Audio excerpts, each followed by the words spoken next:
Well, good morning, Josh.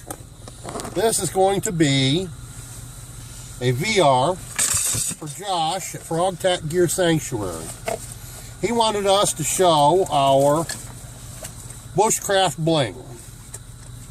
Well, first, Josh, let me say that I prefer the term woodcraft to bushcraft.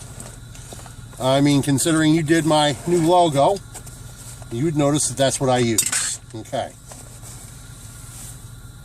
The difference between bushcraft and woodcraft: bushcraft is European, woodcraft is American. Now there are other minor differences, but that's the biggie. Other than that, I mean, you know, they are pretty much interchangeable. Well, let's get to our bling. Now, I wanted to show you 4 pieces of bling today, but 2 of them haven't arrived yet.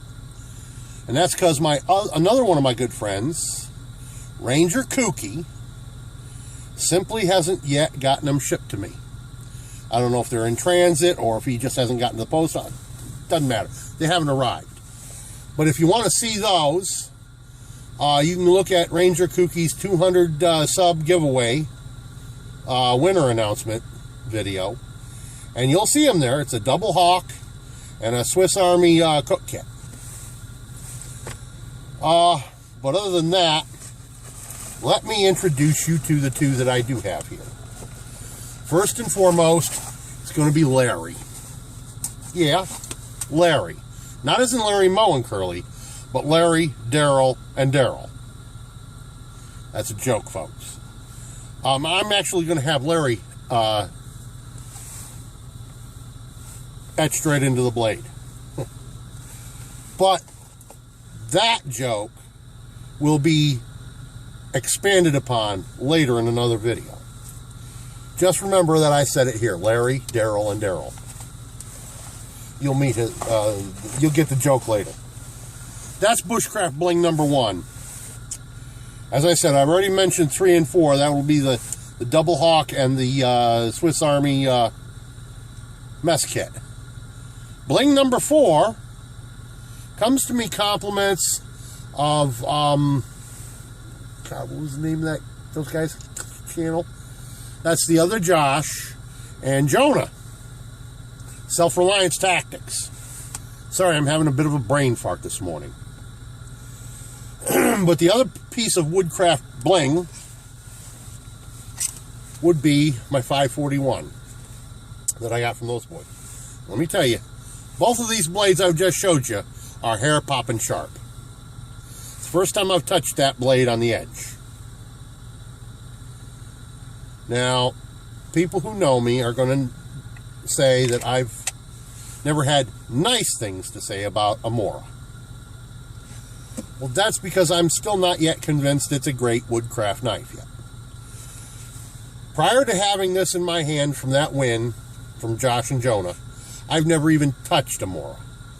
But what I've seen, and the fact that I know from research that this is a rat tail tang in here, leads me to believe that this knife is not capable of what this knife is capable of. And if I've got to choose one to be my one tool option, I'm going to want this one, which I know is also hair popping sharp. I've already made the video for the Larry, Daryl, and Daryl joke, and you'll see that later, and I show you how hair popping sharp it is. But this, it's hair popping sharp, but I'm not going to baton a lump of wood that's 4 inches in diameter with this thing. And people misunderstand me. I'm not saying it's not a good knife, but I've got another knife in the back there if I went digging for it right now that's just as equally good on small camp tasks as I think this will be. And that's my old hickory paring knife.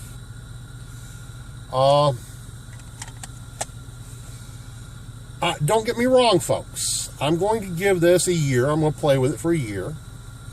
And we'll see how it works out, and then I'll let you know what I think. I'm just telling you what I know of it from research on the internet and so on.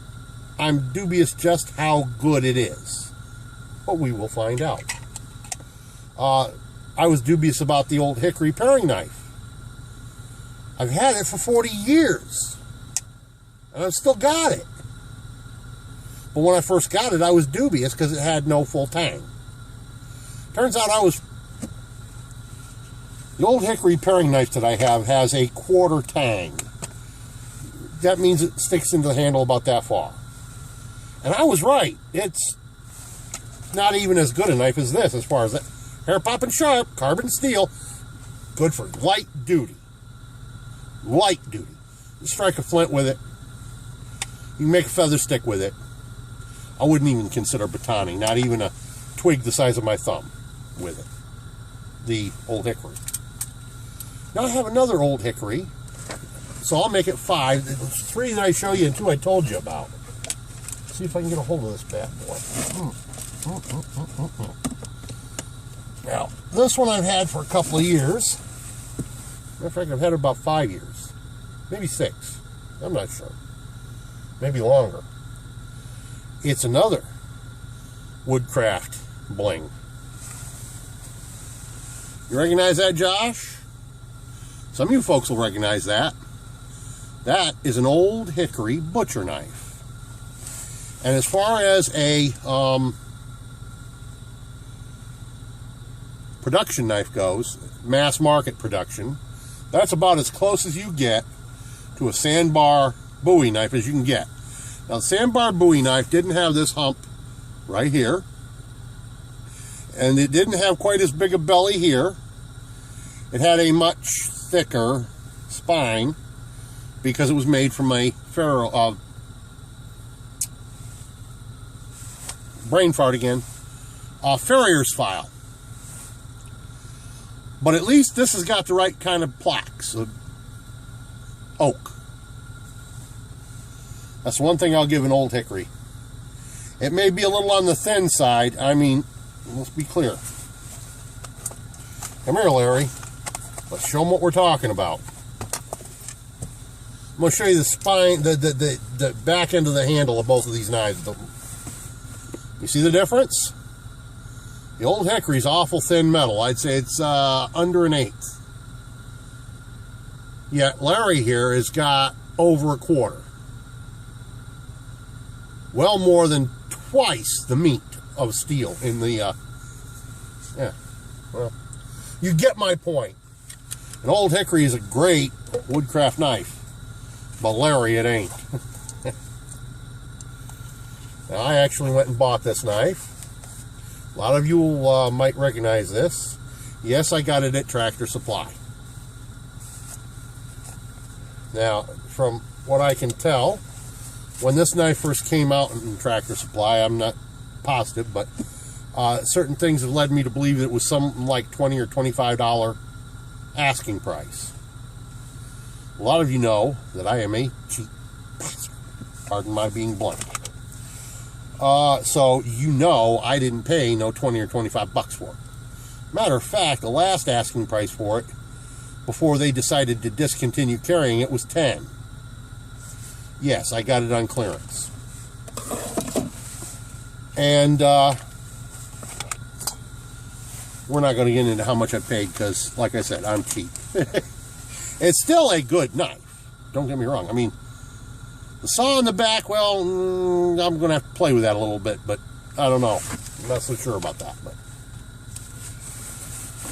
where was I? Oh, yeah, Bling for Frogtac. So now I've shown you 3 pieces I've got right here with me on the spot. And I've told you about 2 that are coming.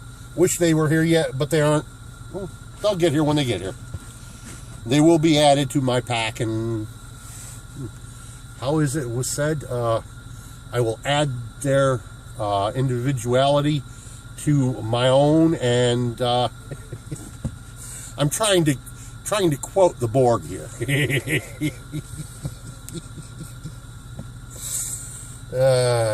Anywho, so yeah, do take note though. I have not modified Larry yet. I've only had it since, well, not even had it 24 hours. Not sure I'm going to modify it, but I might. I'll probably at least, at bare minimum, at least put a lanyard on it. And it might be just how I use the orange paracord that the boys wrapped around the grab handle on my new pack. Because it's probably served me better as a lanyard on the handle of that knife than it does as a grab handle. I got something else planned to wrap the grab handle with. I could make a joke here, but I won't. Actually, I will. I'll ask you a question, folks. How famous must you be for it to go from murder to assassination? That one's always made me scratch my head. I mean, just how famous do you have to get? Does Dave Canterbury meet the line? Or do you have to actually be a politician?